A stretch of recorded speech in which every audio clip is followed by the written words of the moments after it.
Allah itu baik kalau kita punya harta yang banyak, tanah yang luas, pabrik yang di mana-mana. Sementara kalau cuma sekadar itu kebaikan Allah, terlalu sedikit orang yang mendapatkannya. Padahal kebaikan Allah tidak pernah berhenti dan meliputi seluruh makhluk yang hidup ini. Karena itu pada kesempatan jumpa sore ini, saya ingin mengajak kita melihat kebaikan-kebaikan Allah dalam bentuk yang lain. Bahwa kita diberikan harta yang banyak, itu kebaikan Allah. Diberikan tanah yang luas, itu juga kebaikan Allah. Diberikan perusahaan, pabrik di mana-mana, itu juga kebaikan Allah. Tapi tidak terbatas kepada itu. Ada kebaikan-kebaikan yang non-materi, yang malah justru itulah esensi kebaikan itu. Mari kita renungkan sebuah hadis di mana baginda Rasul bersabda, arba'atun man u'tiyahunna faqad u'tiya khairat dunya wal akhirah. Ada 4 hal. Siapa yang oleh Allah diberikan keempat hal ini, sungguh dia telah diberikan kebaikan dunia dan sekaligus kebaikan akhirat. Kebaikan dunia juga kebaikan akhirat. Ini berarti belum tentu yang baik di dunia menurut kita akan berbuntut baik juga di akhirat. Tapi orang yang diberikan 4 hal ini, dia sungguh diberikan kebaikan dunia dan juga kebaikan akhirat nanti. Apa 4 perkara ini? Yang pertama, qalban syakira. Orang yang oleh Allah diberikan hati yang pandai bersyukur. Ada ungkapan, my heart is my home. Hatiku adalah rumahku. Kalau luas hati, rumah yang kecil besar rasanya. Kalau sempit hati, rumah yang besar pun kecil jadinya. Kalau hati sempit, rumah pun kecil, kiamat namanya. Orang yang hatinya pandai bersyukur, bisa mensyukuri nikmat.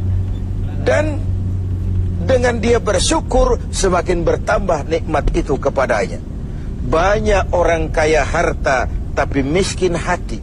Ini gejala zaman kita sekarang. Di tengah gemerlapnya harta, dia tidak tahu mau diapakan harta yang banyak itu. Orang-orang sufi menjelaskan bahwa kaya itu ada 2 macam. Ada kaya majazi dan kaya hakiki. Yang disebut kaya majazi, kaya artifisial. Lahirnya dibaluti harta, tapi hatinya miskin. Hidupnya sudah serba ada, tapi dia masih merasa kurang. Rumahnya sudah titik air liur orang melihatnya, tapi dia masih merasa belum apa-apa. Mobilnya berdecak orang kagum melihatnya, tapi dia rasakan itu pun masih belum. Maka dia selalu miskin. Dalam sebaya cukup dia masih merasa kurang, maka hidupnya pun selalu kekurangan. Orang yang diberikan hati yang kaya, sungguh sebuah kebaikan. Hati yang kaya, hati yang luas. Kalau hati luas, tandanya 2, bisa mensyukuri nikmat dan tidak mengingkari apa yang diberikan Allah kepadanya.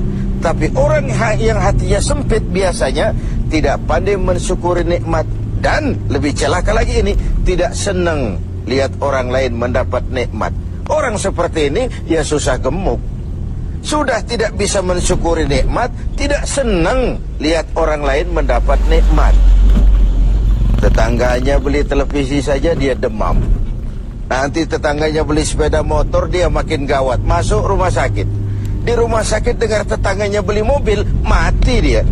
Disiksa oleh perasaan sendiri. Begitu orang yang miskin hatinya. Orang yang diberikan hati yang pandai bersyukur, sudah diberikan kebahagiaan dunia dan kebaikan akhirat. Ini yang pertama. Yang kedua, walisanan zakira. Orang yang diberikan lidah yang pandai berzikir, menyebut nama Allah dalam artian yang seluas-luasnya.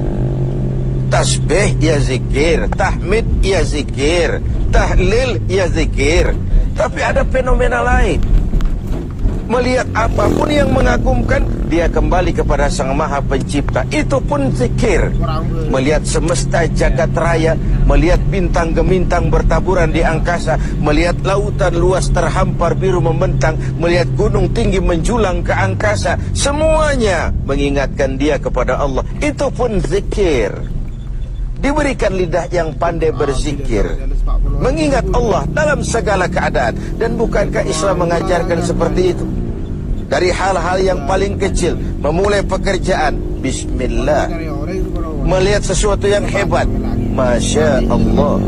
Melihat sesuatu yang luar biasa, subhanallah. Terkejut, astaghfirullah. Berjanji, insya Allah. Semua dikaitkan dengan Allah. Inilah zikir itu. Hidup yang larut dalam alur ketuhanan.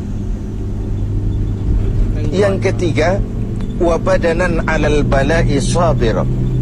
Beruntung orang, diberikan kebaikan orang kalau dia dikaruniai badan yang tegar menghadapi bencana, tegar menghadapi cobaan, kuat menghadapi tantangan.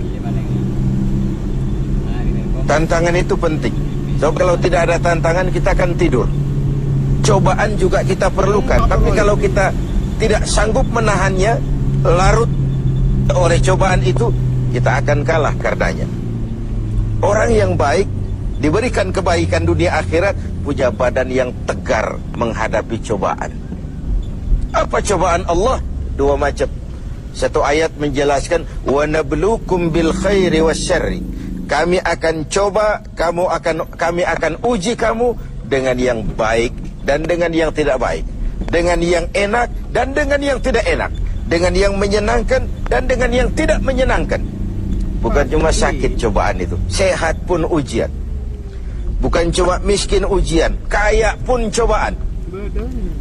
Bukan cuma tidak punya jabatan cobaan, naik pangkat pun ujian. Kita ni yang namanya ujian kan yang tidak enak saja. Kalau sudah sakit, ya Allah, sedang diuji. Sehat, lupa daratan. Miskin, ujian. Setelah kaya, lupa bahwa itu juga ujian. Fenomenanya apa? Banyak orang lulus ketika diuji dengan kemiskinan, tapi gagal berantakan setelah diuji dengan kekayaan. Ketika miskin dia hamba Allah, setelah kaya dia pindah menjadi hamba harta. Belum pernah ada orang datang mengeluh, Pak Ustadz, saya sedang diuji oleh Tuhan. Kenapa Pak? Uang saya sedang banyak. Belum pernah. Kalau sudah bangkrut, miskin, baru merasa diuji. Bukankah sejarah syarat dengan contoh? La nufarriqu baina ahadim min rusuli. Kami tidak membeda-bedakan para rasul. Tidak ada rasul yang dianak emaskan. Semuanya diuji, semuanya ditempa, semuanya digembleng. Semuanya tegar seperti batu karang di tengah samudra. Walau tiap hari dihempas ombak, dihantam gelombang, dia tetap berdiri dengan tegar. Begitulah orang yang diberikan kebaikan oleh Allah. Lain dengan orang yang loyo, sedikit kena kesulitan seperti ayam sampar, kerakap tumbuh di batu, hidup segan mati pun tak mau, skeptis, pesimis. Apa yang bisa kita lakukan kalau dasar hidup kita sudah skeptis dan pesimis itu tadi? Hidup ini adalah cobaan. Semakin tinggi kualitas keimanan, semakin berat cobaan itu.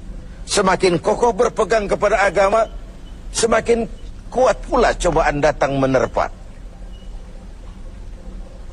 Yang terakhir, orang yang diberikan kebaikan dunia akhirat, wa zaujatan salihatan, diberikan istri yang salihah, pendamping.